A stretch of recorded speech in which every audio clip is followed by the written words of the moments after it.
যখন সংবিধানের কথা বলে কিন্তু আবার সংবিধান মানে না, আমার বিচার বিভাগের কথা বলে আবার বিচার মানে না।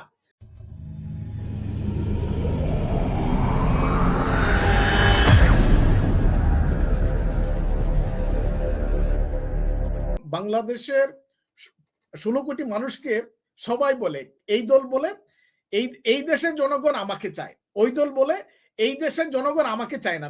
অর্থাৎ জনগণকে নিয়ে সব দলই কিন্তু টানাটানি করে।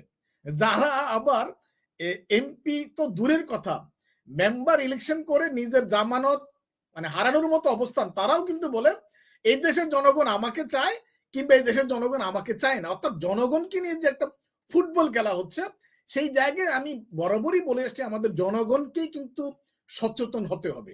সত্যিকার অর্থে বাংলাদেশের জনগণ জনশুমারি অনুযায়ী 16 কোটি, এই 16 কোটি জনগণকেই কিন্তু সিদ্ধান্ত নিতে হবে, সচেতন হতে হবে যে অ্যাকচুয়াল আপনারা কোন দলকে সমর্থন করেন।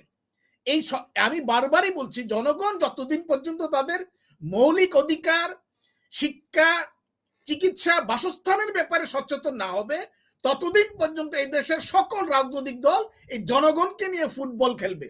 এই ফুটবলের খেলা থেকে যাতে জনগণ তার নাগরিক অধিকার নিশ্চিত করতে পারে, আমি বরাবরই সবসময় যেটা বলি যে জনগণকে সবার আগে ঘুরে দাঁড়াতে হবে, জনগণকে সচেতন হতে হবে।